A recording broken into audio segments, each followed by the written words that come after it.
चलो बेटा, अपना नेक्स्ट टॉपिक रहेगा what is bond order and how it is find out by using the MOT, molecular orbital theory. So bond order की definition लिखो बेटा। पहले तो बॉन्ड ऑर्डर होता क्या है। ओके, समटाइम्स इसकी डेफिनेशन पूछी भी जाती है। ओके, और इसको कैलकुलेट भी करवाया जाता है by using MOT. So bond order of A molecule, basically एक मॉलिक्यूल का होगा, ऑफ ए मॉलिक्यूल और इन ए मॉलिक्यूल, ऐसे भी बोल सकते हैं। इन ए molecule may be defined as the number of covalent bonds between the two atoms in a molecule. Okay, this is a concept of biatomic molecules, you can say. यानी कि ऐसे type के मॉलिक्यूल जिसके अंदर दो ही एटम होंगे, ये concept वहां पे लगाई जाएगी। Okay, between the two atoms हमेशा बॉन्ड ऑर्डर देखा जाएगा, और बेसिकली ये क्या होता है, नंबर ऑफ कोवेलेंट बॉन्ड को बताता है। ओके, तो भाई एक बात बताओ, नंबर ऑफ कोवेलेंट बॉन्ड अगर ज्यादा होंगे तो सिंपल सी बात है कि भाई उसका बॉन्ड ऑर्डर ज्यादा होगा। तो एक्चुअल में पहले हम देखते हैं कि इसको कैलकुलेट कैसे करते हैं।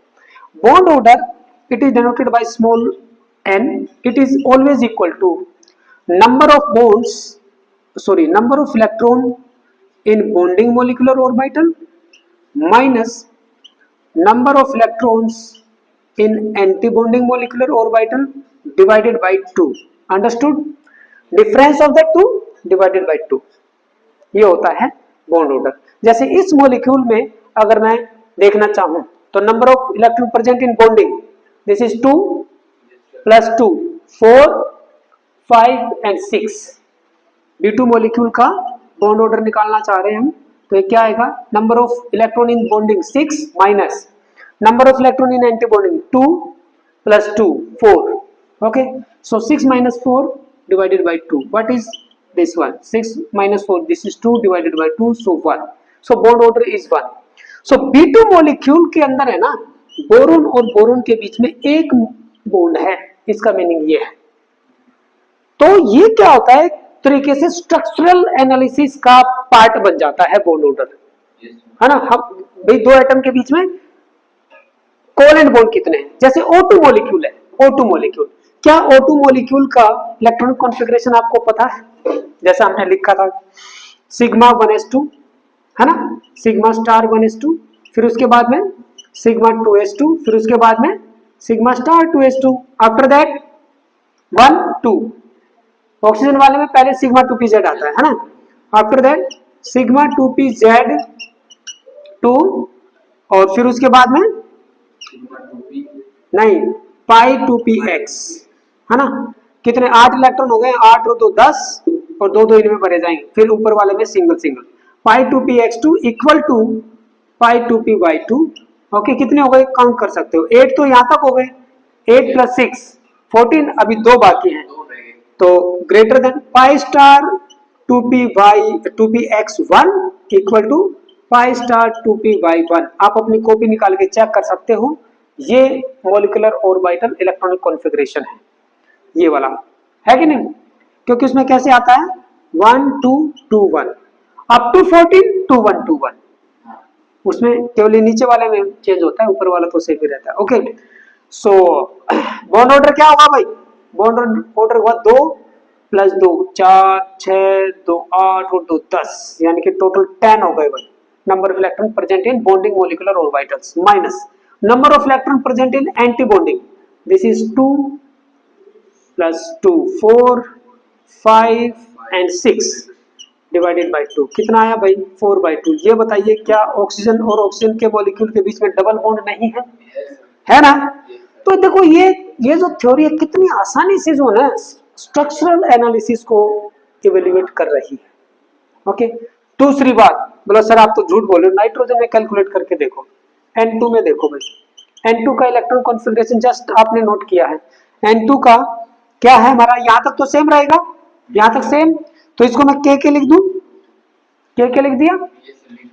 चलो इसमें आ जाओ, अब यहाँ पे उल्टा हो जाता है उसमें, ये वाले नीचे ये ऊपर 2 1 2 1, तो इसमें क्या आएगा पाई 2px2 कितने इलेक्ट्रॉन है, हाँ दो आ जाएंगे इक्वल टू पाई 2py2, फिर इसमें आएगा ग्रेटर देन सिग्मा 2pz2, ठीक है 8 2 10 2 12 और 2 14 exact. Now find out bond order, bond order is equal to 4 तो यहाँ पे थे 4 2 6 2 8 और 2 10 10 और 4 इसमें एंटी बॉन्डिंग वाले माइनस कर दो divided by 2 6 by 2 gentleman it is 3, okay.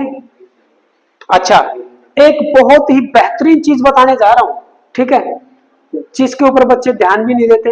एक बात बताओ, यहां पर इस मॉलिक्यूल के अंदर ये वाला जो इलेक्ट्रॉन है अनपेड है, ये वाला इलेक्ट्रॉन भी अनपेड है। एक्चुअल में जो बॉन्ड पार्टी जब बॉन्ड बनेगा तो इन्हीं की पेयरिंग होगी, ये किसमें है 2px और 2px में, है ना। तो मैं एक बात बताओ, जब ये 2p ऑर्बिटल में है, x में प्रेजेंट है, z एक्सिस के अलोंग एक दूसरे के आते हैं, तो इसमें तो साइड बाय साइड ओवरलैपिंग होनी चाहिए अगर मैं VBT को लगाऊं तो, है ना। तो भाई ये जो बॉन्ड बनता है ना यहाँ पे बोरोन के अंदर हियर, ये क्या बनेगा साइड बाय साइड ओवरलैपिंग से पाई बॉन्ड बनेगा। लेकिन जो जनरल थ्योरी है वो ये कहती है कि भाई जब भी दो मॉलिक्यूल क्लोज आते हैं ना तो उन्हें फेस टू फेस ओवरलैपिंग होनी चाहिए, ओके। तो नेचर ऑफ बॉन्ड के बारे में ये थोड़ा सा डिस्कस कर देती है कि देखो अनपेड इलेक्ट्रॉन आपके जहां पे है ना उस चीज को देखो। अब देखो ऑक्सीजन का देखते हैं भाई, अनपेड इलेक्ट्रॉन कहाँ है, ये है, ये है, दोनों x और y में है, तो डबल बॉन्ड इसकी वजह से बनना चाहिए। तो ये थ्योरी तो ये कहती है कि दोनों के दोनों बॉन्ड पाई बॉन्ड होने चाहिए, लेकिन ये तो गलत है। तो कुछ चीजें कॉम्प्लिकेटेड सी हो जाती हैं, अगर हम ज्यादा और गहराई में जाए ना तो हो जाती है। फिर क्या है, साइंटिस्ट ये बोलते हैं कि ये जो एक इलेक्ट्रॉन है ना, देखो ये वाला जो इलेक्ट्रॉन है ये कोई जरूरी नहीं है कि 2px में जाए, भाई इनकी एनर्जी तो तीनों की सेम है ना, ये 2pz में भी जा सकता है, 2pz में भी जा सकता है, बिल्कुल, क्योंकि सेम एनर्जी है तीनों की, उसका मन करे इसमें रहे इसमें रहे इसमें रहे, एक इलेक्ट्रॉन पे कोई बाउंडेशन नहीं है। हाँ फेस टू फेस करेगा, क्योंकि जब वो एक दूसरे के पास आएंगे तो 2pz जो ना फेस टू फेस करेगा एक दूसरे को, और अगर बॉन्ड बन रहा है तो इलेक्ट्रॉन उसमें होने चाहिए। तो इसलिए नेचर ये कहती है कि जैसे भी हो हमें रिपल्सन को मिनिमम, अट्रैक्शन को मैक्सिमम करवाना है। तो यहाँ पे ये बॉन्ड सिग्मा बॉन्ड ही है, because electron is never bounded to go only in 2px, it may go in y और z because all are having same energy। तो यहाँ पे नेचर ऑफ बॉन्ड बताने की कोशिश की है मोटी ने, लेकिन फेल हो जाती है उसके अंदर। फिर दूसरा N2 के अंदर तो बोला सर कोई अनपेड है ही नहीं, फिर तो इसको कोई बॉन्ड ही नहीं बनाना चाहिए, लेकिन ये तो कहता है कि 3 बॉन्ड बनते हैं, ठीक है ना। तो यहां से इवैल्यूएट होता है कि बॉन्ड फॉर्मेशन के लिए कोई जरूरी नहीं है। अब जो ना VBT के कॉन्ट्राडिक्ट हो गया कि भी बॉन्ड फॉर्मेशन के लिए कोई जरूरी नहीं है कि दोनों के अंदर अनपेड हो, हाँ ठीक है, वो बना भी सकते हैं, ठीक है ना। जैसे ये तो बनने के बाद का है भाई, ये तो बनने के बाद का है। जैसे पाई नाइट्रोजन और नाइट्रोजन का अगर हम देखें ना तो 2px1 2py1 2pz1 समटाइम्स ऐसे आता है। फ्लोरीन के अंदर तो ये दो है ना, ऐसे आता है फ्लोरीन के अंदर, ओके। तो थोड़ा सा मतलब फाइनली यही रिजल्ट निकलता है कि बॉन्ड फॉर्मेशन के लिए इलेक्ट्रॉन अनपेड तो होने चाहिए, ठीक है, तभी बॉन्ड बनेगा। दूसरा एक फाइनल रिजल्ट ये निकलता है कि भाई सिग्मा बॉन्ड पहले बनना चाहिए, क्योंकि सिग्मा बॉन्ड के अंदर ओवरलैपिंग ज्यादा होती है, they come more close to each other, अंदर तक पेनिट्रेट करते हैं, ओके। अच्छा, इसी चीज को अब हम थोड़ा सा आगे बढ़ाते हैं कि ये जो बॉन्ड ऑर्डर निकाला एमओटी ने, it is a very good thing, okay. Number of covalent bond को डायरेक्टली बता रही है। तो इससे होगा क्या, हम और क्या इंटरप्रेट कर सकते हैं। एक बात बताओ भाई, अगर मान लो आपका बॉन्ड ऑर्डर ज्यादा है तो क्या मैं दो मॉलिक्यूल की बॉन्ड लेंथ को कंपेयर नहीं कर सकता, बॉन्ड लेंथ को कर सकते हैं ना। बॉन्ड लेंथ के बारे में बता देगा ये definitely, bond length is directly और इनवर्सली प्रोपोर्शनल टू n, बताइए बॉन्ड लेंथ। भाई बॉन्ड ऑर्डर अगर ज्यादा है जैसे नाइट्रोजन का ट्रिपल बॉन्ड है, तो मॉलिक्यूल ज्यादा एक दूसरे के क्लोज होंगे, पास होंगे, तो बॉन्ड लेंथ क्या होगी, कम होगी। So bond length is inversely proportional to bond order. पहली बात ये, okay, important point. Second one, bond dissociation energy. Bond dissociation energy, bond dissociation energy क्या है, क्या होती है, the amount of energy required to break one mole of a bond of same type. Same type के एक मोल bond को तोड़ने के लिए, यानी कि 6.022 into 10⁻23 बॉन्ड्स को तोड़ने के लिए जितनी एनर्जी कंज्यूम होती है, ओके, जितनी एनर्जी एब्जॉर्ब होगी, that amount of energy is called bond dissociation energy. Okay, केवल एक बॉन्ड के लिए प्रिडिक्ट नहीं करते हम, वन मोल ऑफ बॉन्ड के लिए करते हैं, that is known as BDE, bond dissociation energy. अब एक बात बताओ, एक तो ये मॉलिक्यूल है, इसमें सिंगल बॉन्ड है, एक ये मॉलिक्यूल है, इसमें डबल बॉन्ड है, एक ये मॉलिक्यूल है, ट्रिपल बॉन्ड है। इसको तोड़ना आसान है या इसको, ऊपर वाले को? इसको थोड़ी सी एनर्जी देनी पड़ेगी, टक से टूट जाएगा, और इसको तो बहुत ज्यादा, है ना, बहुत ज्यादा देनी पड़ेगी। तो मैं ये कह सकता हूं कि bond dissociation energy is directly proportional to n, है ना। अब मैं इसको कलेक्टिवली ये लिख सकता हूं कि bond length is directly, it is inversely proportional, ऐसे लिख सकता हूं, inversely proportional to 1/n, and bond dissociation energy is directly proportional. ठीक है, ऐसे हम ये फाइनल कंक्लूजन निकालते हैं। अब आपको पता है क्वेश्चन कैसे देगा, कि बताइए ये दो मॉलिक्यूल हैं, या मान लो कि भाई एक मैं He2 मॉलिक्यूल ले रहा हूं और एक है मेरे पास He2 और एक मेरे पास है He2 पॉजिटिव। पहले तो ये पूछेगा कि बताओ कौन सा ज्यादा स्टेबल है ना। तो third most important point bond order से हम क्या निकालेंगे, स्टेबिलिटी। ये वाला भी नोट डाउन कर लो बेटा, स्टेबिलिटी।